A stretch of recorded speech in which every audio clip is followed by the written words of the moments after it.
Bismillahirrahmanirrahim. Assalamualaikum warahmatullahi wabarakatuh. Perkenalkan, nama saya Muhammad Iksan Nur. Akan sedikit menjelaskan terkait dengan latar belakang bank perbankan. Jadi langsung saja, menyangkut pada persoalan inisiatif pendirian Bank Islam di Indonesia dimulai pada tahun 1980 melalui diskusi-diskusi bertemakan Bank Islam sebagai pilar ekonomi Islam.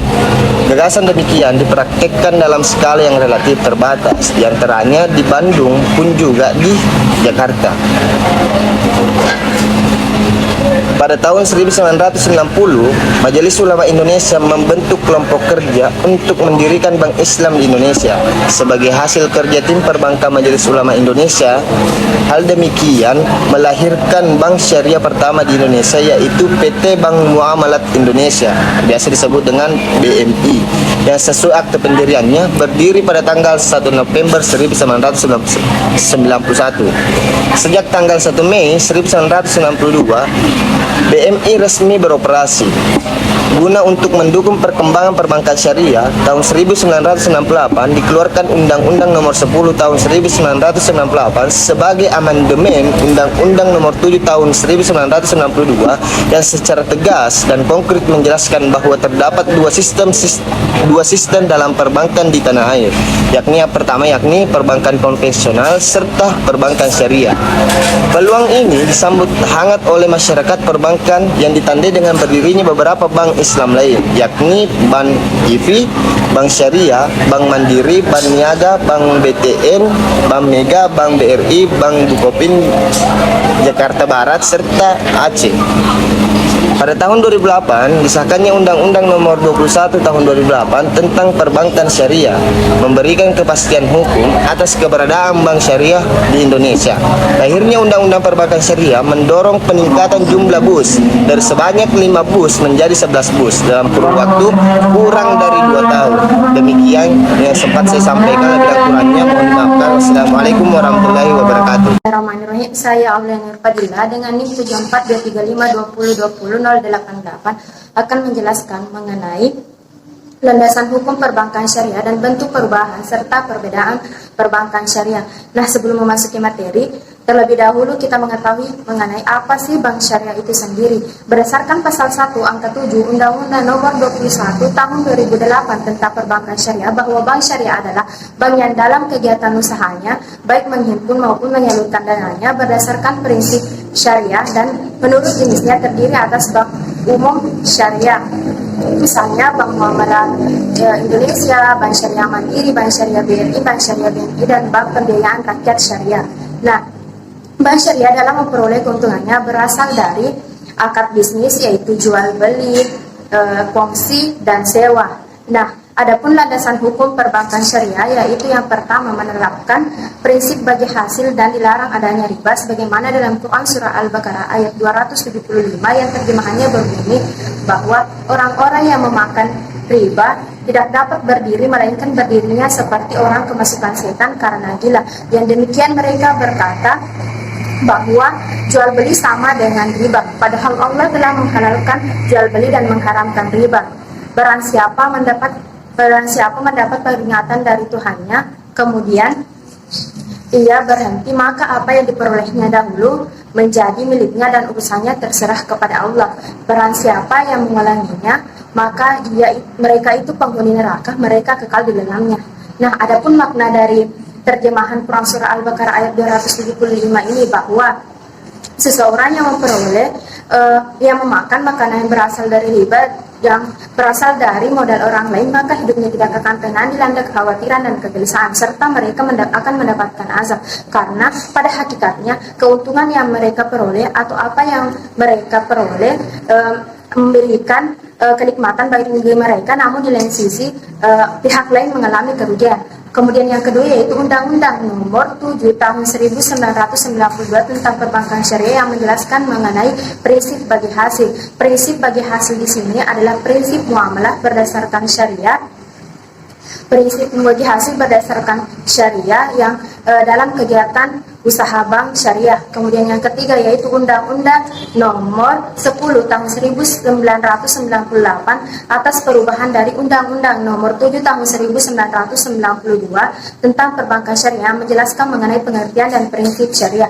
Prinsip syariah sendiri adalah aturan perjanjian berdasarkan hukum Islam antara pihak bank dan pihak lainnya dalam kegiatan penyimpanan dana, pembiayaan kegiatan usaha atau kegiatan lainnya yang dibenarkan oleh syariah. Misalnya saja prinsip bagi hasil mudharabah, prinsip penyimpanan modal musyarakah, prinsip jual beli murabahah, dan prinsip sewa menyewa atau ijarah. Kemudian yang keempat yaitu Undang-Undang Nomor 21 tahun 2008 tentang perbankan syariah yang menjelaskan secara komprehensif mengenai pengoperasian bank syariah, jenis usaha, penyaluran dana, dan hal yang dilarang dalam bank syariah. Kemudian yang kelima yaitu Peraturan Bank Indonesia Nomor 9/19/PBI/2007 yang menjelaskan mengenai prinsip syariah dalam kegiatannya, yaitu penyimpanan dana, penyaluran dana, dan pelayanan jasa perbankan syariah. Pelayanan jasa perbankan syariah yang kemudian diubah dari dalam Peraturan Bank Indonesia Nomor 10/16/PBI/2008. Yang selanjutnya yaitu mengenai bentuk perubahan perbankan syariah. Nah, yang pertama yaitu Undang-Undang Nomor 7 Tahun 1992 tentang perbankan syariah, di mana pada undang-undang ini belum dikenal mengenai istilah prinsip syariah, namun telah dikenal mengenai istilah basil atau bagi hasil. Kemudian yang kedua yaitu Undang-Undang Nomor 10 Tahun 1998 atas perubahan dari Undang-Undang Nomor 7 Tahun 1992 tentang perbankan syariah, di mana pada undang-undang ini telah dikenal adanya prinsip syariah, namun belum menjelaskan secara spesifik mengenai pengoperasian karakteristik pengoperasian bank syariah, dan hanya menjelaskan mengenai pengertian dan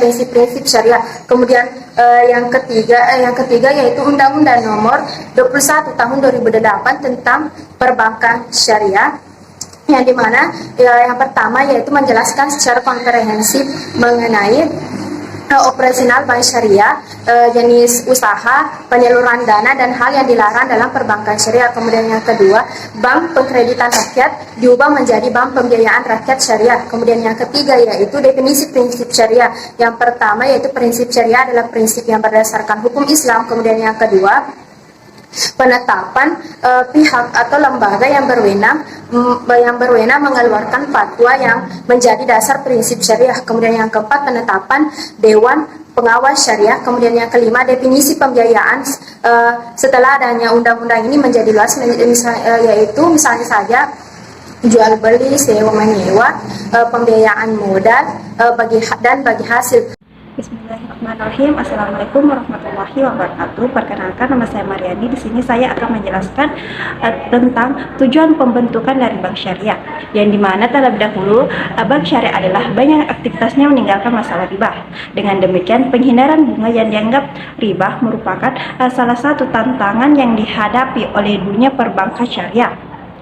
Suatu hal yang sangat menggembirakan bahwa belakangan ini para ekonomi muslim telah mencurahkan perhatian besar guna menemukan cara untuk menggantikan sistem bunga dalam transaksi perbankan dan membangun model teori ekonomi yang bebas dan pengujiannya terhadap pertumbuhan ekonomi, alokasi dan distribusi pendapatan.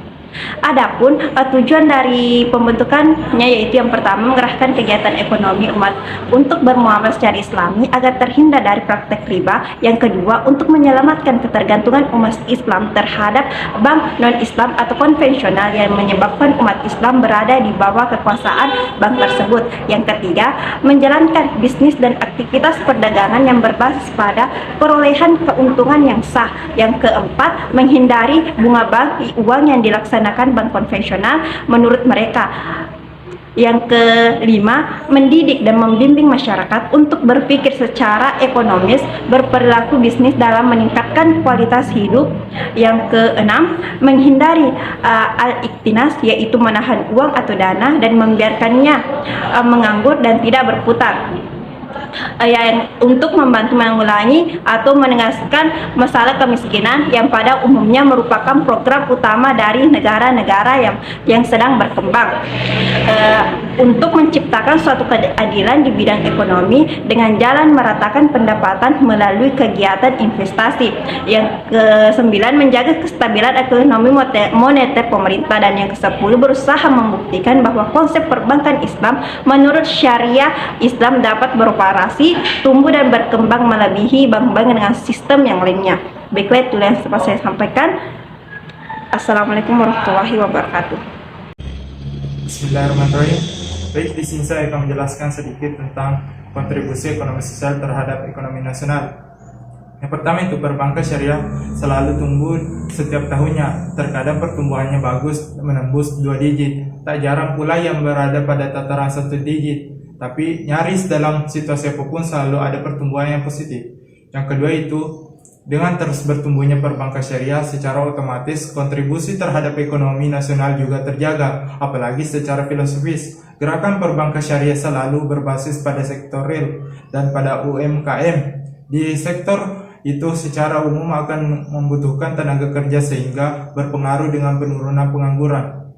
Yang ketiga itu, tidak kalah pentingnya peranan bank syariah adalah untuk menggerakkan ekonomi halal yang secara tidak langsung menggeliatkan lewat apa yang disebut gaya hidup halal, fashion syariah, makanan halal, dan pariwisata yang halal akan menjadi andalan bagi ekonomi halal di Indonesia, sehingga menyumbangkan besar pada berperannya secara tidak langsung karena nyaris seluruh transaksi menggunakan bank syariah. Ya, ada pun peluang dan tantangan, yaitu yang pertama, peluang semakin besarnya gairah keislaman umat Islam Indonesia, maka kesadaran untuk mempergunakan produk halal semakin besar, termasuk dalam bidang keuangan perbankan syariah. Kondisi ini menjadi peluang bagi bank syariah sehingga perlu diterapkan sejak dini. Yang kedua itu, besarnya gairah yang dibarengi dengan tumbuhnya kelas penengah muslim menjadi klaim klop untuk pertumbuhan bank syariah. Semakin tinggi kelas sosial ekonomi, semakin tinggi pula pendidikan, sehingga kesadaran untuk bergaya hidup halal semakin tinggi. Adapun yang ketiga itu, peluang bank syariah konvensional. Perlu konvensi menjadi bank syariah, apalagi jika pemerintahan dapat mengeluarkan kebijakan yang mampu membesarkan peran bank syariah di masyarakat. Adapun tantangan yang pertama itu, salah satu cara pangsa pasar bisa semakin meningkat adalah konvensi dari bank konvensional menjadi bank syariah. Sebab semakin besarnya aset bank yang dikonvensi, semakin besar pula persentase kenaikan pangsa pasar bank syariah. Yang kedua itu, hanya saja mengonversikannya tentu ada tantangan, baik tantangan politik, ekonomi, maupun tantangan sosial. Contohnya, tantangan ekonomi simpan pinjam tentu berpijak pada kehendak nasabah. Artinya jika sebagian besar nasabah muslim mungkin tidak masalah, tetapi jika nasabah besar adalah non-muslim, bisa jadi mereka keberatan jika dilakukan konversi ini. Perlu diwaspadai. Mungkin itulah yang sempat saya sampaikan. Wassalamualaikum warahmatullahi wabarakatuh.